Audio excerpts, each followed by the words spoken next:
Bonjour Émilie Barucan. Bonjour. C'est samedi, la journée de la terre nourricière. Et c'est important de parler des peuples autochtones, comme on dit, et vous les connaissez si bien depuis si longtemps, auprès de Raoni, auprès des grands chefs d'Amazonie, avec votre fondation Wayanga. Et vous dites aujourd'hui, il y a urgence, il y a vraiment urgence pour les peuples autochtones, après, j'allais dire, les dégâts qu'a commis Bolsonaro au Brésil. Oui, en effet, déjà, il faut rappeler que ces peuples protègent 80% de la biodiversité de la planète et qu'ils font face partout dans le monde à la déforestation, au non-respect de leurs droits. Et c'est vrai qu'en Amazonie, ils protègent la forêt, la plus grande forêt tropicale. Et c'est vrai que ces dernières années, avec Bolsonaro, voilà, c'était une catastrophe avec beaucoup d'assassinats, une déforestation comme on n'a jamais vu. Là maintenant avec Lula, bien sûr, ils ont plein d'espoir. Oui, ce sont des espoirs, puisqu'il s'est présenté dès son élection avec une personnalité de ce peuple. Oui, déjà, Raoni était présent, je veux dire, lorsqu'il était élu président.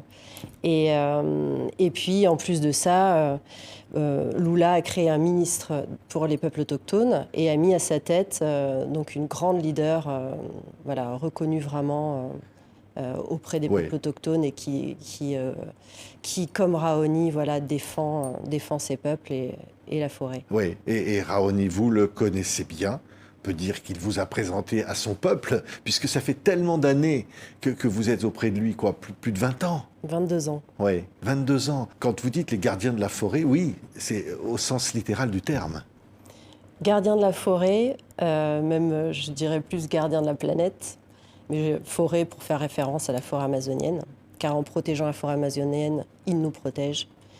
Et dans ce livre, en fait, ça fait des années que les gens me demandent qu'as-tu appris de ces peuples, est-ce que voilà, tu appliques des choses dans ton quotidien qu'ils t'ont apporté, est-ce que ça t'a changé? Et raconte-nous que l'on puisse nous aussi être inspirés. Quelle est leur sagesse? Et donc finalement, j'ai décidé d'écrire ce livre. Et c'est vrai que ces peuples ont une grande sagesse, beaucoup, des modèles dans tous les domaines, que ce soit dans la politique, dans l'éducation, dans la vie en communauté, qui peuvent beaucoup nous apporter. Oui. Et je pense que nous sommes actuellement dans un monde ici, une époque vraiment difficile à tous les niveaux et en crise. Et ces peuples peuvent vraiment nous apporter des solutions pour être plus heureux, pour être plus résilients, faire face aux difficultés que nous vivons et qui s'annoncent. Voilà, je pense que vraiment ces peuples sont... Voilà, il faut les écouter. Oui, oui. Et alors surtout aussi, vous le dites dans ce livre, hein, le rapport à la nature. Parce qu'au fond, ces peuples nous disent, on peut trouver une harmonie avec la nature, tout en étant heureux, sans forcément détruire cette nature. Voilà. C'est vrai que, voilà, pour eux, ils prennent juste ce dont ils ont besoin pour vivre. Voilà, ils prélèvent de la nature tout en la protégeant.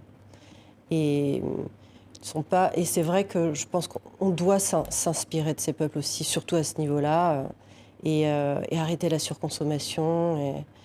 Et dans ce livre, voilà, il y a plein de récits, d'anecdotes qui, je pense, peuvent toucher et permettre aux gens de mieux comprendre et voir comment faire en fait, pour y arriver.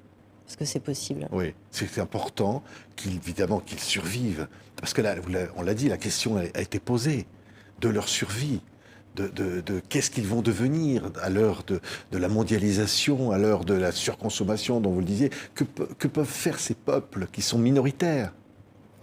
Alors déjà, ce sont des peuples forts, résilients et qui se battent. Donc ils sont là et ils le disent, on sera toujours là. Donc là, même face à Bolsonaro, il y a eu beaucoup d'assassinats, beaucoup de déforestation, mais ils ont résisté. Et ils ont besoin, donc je veux dire, ils continuent et ils protègent quand même cette forêt. Et partout dans le monde, comme je disais, 80% de la biodiversité de la planète se trouve sur les terres de ces peuples. Donc ils sont nos protecteurs. C'est vrai qu'ils sont face à de gros problèmes, ils ont besoin de soutien. Donc à la fois de soutien politique que l'on parle, des problèmes qu'ils rencontrent, aussi de soutien financier pour financer des projets pour la protection de leur patrimoine culturel, de leurs terres, de la forêt. Et ce sujet Oui. Wayanga, donc l'ONG que j'ai fondée pour les aider, voilà, mène des projets dans ce sens. On peut d'ailleurs aider votre fondation Wayanga, évidemment, à être là et à continuer à lutter. Au fond, vous dites, parce qu'à la fin de l'année, donc ce G20 qui se réunit en Inde, vous dites qu'il y a des mesures à prendre, la communauté internationale devrait prendre des mesures tout de suite immédiates. Par exemple, quoi? Par exemple, faire en sorte que ces peuples soient davantage entendus lors des conférences internationales, qu'ils aient une voix. Ils y participent, mais là, je dirais, ils doivent être, voilà, ici, entendus, valorisés, avoir une place de choix. C'est pas le cas, vous dites aujourd'hui?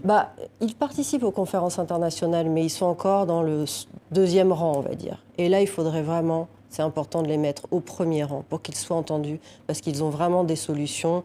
Et en plus de ça, ils protègent la planète. Donc c'est à eux de nous montrer le chemin. Oui.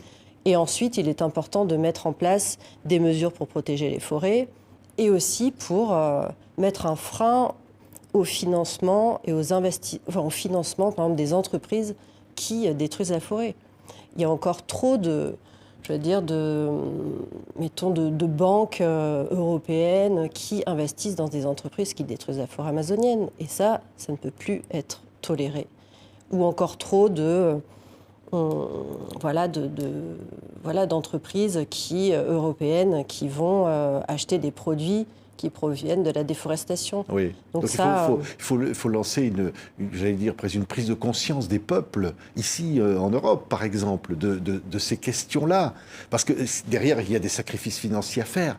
Parce qu'au fond, il y a des intérêts contre lesquels il faut lutter. Oui, mais c'est important, je veux dire, pour tous, même pour ces gens qui investissent, ces banques et ces entreprises qui participent finalement, européennes, et qui participent à la déforestation. Et je veux dire, c'est aussi important parce que l'avenir de la planète, ils dépendent aussi de... Je veux dire, on est tous des humains, hein, et même les gens qui travaillent dans les banques et ces entreprises,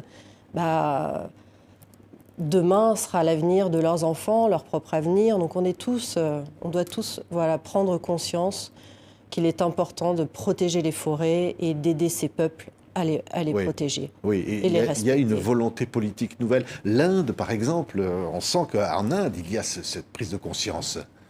Oui, cette prise de conscience doit vraiment se développer et on doit aussi ne pas remettre la faute, par exemple, j'entendais beaucoup, mais Bolsonaro, Bolsonaro, d'accord, il a fait vraiment un carnage, mais l'Europe et la France aussi participent à ça. Ce qui est aussi, Vous dites l'Europe et la France participent à ce que vous appelez le carnage? Oui aussi, parce que je parlais de banques européennes ou d'entreprises européennes, mais il y en a aussi en France qui investissent dans ces entreprises qui détruisent la forêt. Donc on participe. Donc il faut aussi arrêter, cette participation à la destruction de la forêt amazonienne et des peuples autochtones. Il y a une prise de conscience importante à mettre en place ici aussi. Oui, c'est vrai que dans ces peuples, on voit le lien, finalement, dont on parle aujourd'hui sur la crise climatique, le lien des hommes et de la nature, et que l'un dépend de l'autre. Dans ce cas-là, c'est très précis. Tout à fait. Ils ont aussi beaucoup de choses à nous apprendre à ce sujet-là. D'ailleurs, j'en parle aussi dans le livre, où leur connaissance justement climatique, ils ont mis en place des indicateurs. Enfin, par exemple, en observant la nature, ils peuvent savoir si les pluies vont arriver plus tard que prévu, si des problèmes climatiques peuvent arriver, et donc ils ont plus de capacité à s'en protéger. Donc c'est vrai que aussi... ces peuples ont beaucoup de solutions à nous apporter aussi à ce niveau-là. Parce que ce livre est très touchant aussi, parce qu'il est très personnel, Les Gardiens de la forêt, que publie au Cherche Midi, hein, et parce que c'est aussi votre propre histoire, Émilie Barucan, d'une rencontre qui a changé votre vie, au fond, depuis tant d'années, où vous vivez avec ces peuples, chaque fois que vous le pouvez. Oui, je passe 3 à 6 mois de l'année auprès de ces peuples, depuis mes 21 ans. Donc c'est vrai que sur place, je mène des projets pour la protection de leur patrimoine culturel, de la forêt, de défense de leurs droits. Et c'est vrai que, oui, ils ont changé ma vie.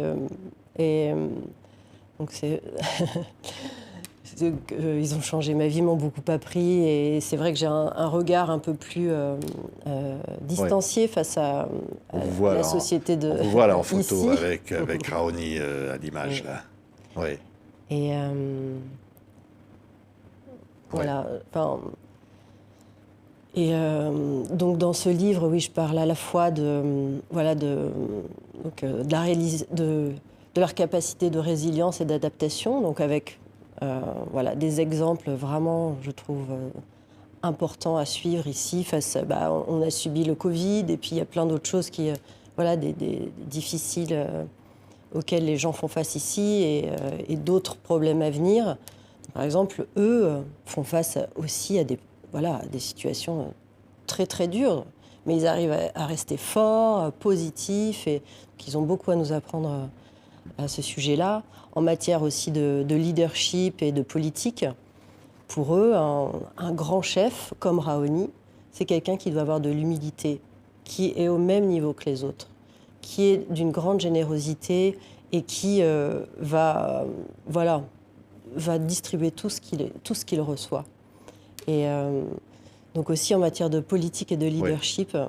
On est loin de l'image qu'on a ici en Europe, alors c'est ça que vous voulez dire, du leadership. Merci Émilie Barucan. Ça s'appelle Les Gardiens de la forêt, donc avec la participation notamment de plusieurs chefs, dont Raoni bien sûr, et des autres qui sont bouleversants dans ce beau livre, qui est une véritable leçon de sagesse, publié au Cherche Midi, et aussi un cri pour un combat que vous continuez de mener. Merci Émilie Barucan d'avoir été là. Merci à vous.